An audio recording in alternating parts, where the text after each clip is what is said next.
But I've got to start with an example just to illustrate this and a quick question. I'm going to put up 3 words in a minute, and these 3 words describe a brand. And I want you to just spontaneously tell me which brand you think this is when I put up these 3 words. Which brand is that? Disney. See, everybody says Disney. I didn't show you a logo, didn't show you a piece of imagery, didn't show you even the outline of Mickey Mouse's ears. Just 3 words that you instantly associate, as I do, with Disney. Because, and again, it's one of the earlier speakers, I think Steve said, they are relentless and have been relentless over the years in not only communicating magical family entertainment, but delivering it constantly through everything they do. Now, I've got a confession. I have not been to Peppa Pig World. And I don't know how many of you have been either. But I have been to Disneyland. And I don't know how many people have been to Disneyland, but it's where the magic comes alive. And it comes alive because they really focus on the things that matter most. You don't go to Disneyland for great food. Yeah, the food there ain't great. But the rides are spectacular, and there's a chance you meet the characters, and that's what matters most. But it goes beyond that. They're constantly thinking, constantly innovating. How can we make this experience more enjoyable, more entertaining, more easy for people? Wouldn't it be great if you went to Disneyland and you didn't have to have a card, you didn't have to have cash, you didn't even have the key to your hotel room? Wouldn't that be magical? So, what do? They invest $1 billion in something called the Magic Band. And the Magic Band is magical.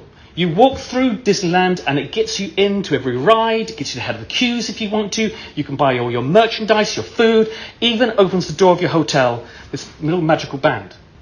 And again, it's creating that constant experience. It's not just the product, the ride, it's everything that goes around it, because they're constantly thinking about what matters most. How can we bring the magic alive? And it doesn't stop just with that purpose or with that experience. It's underpinned by culture, by the people. So let me give you a personal example of what I mean. It probably refers back to, and I come again later on to a story referring to how you reach hard to get to staff. There's a personal story.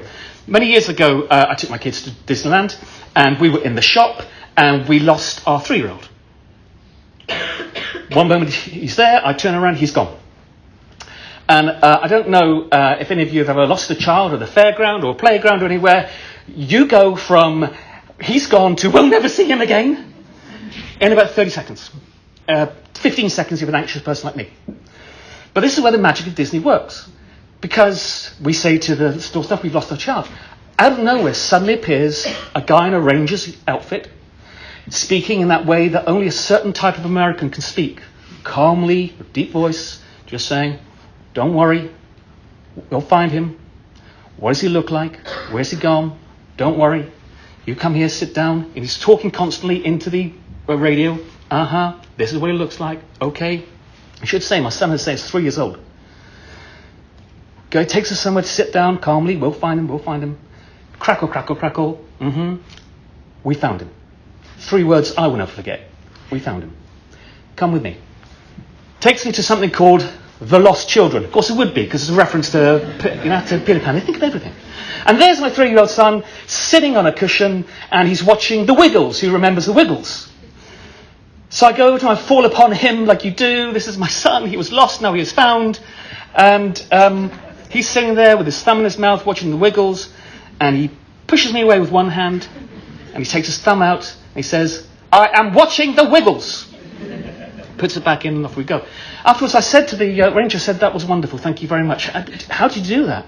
He said, we train, we know the drill.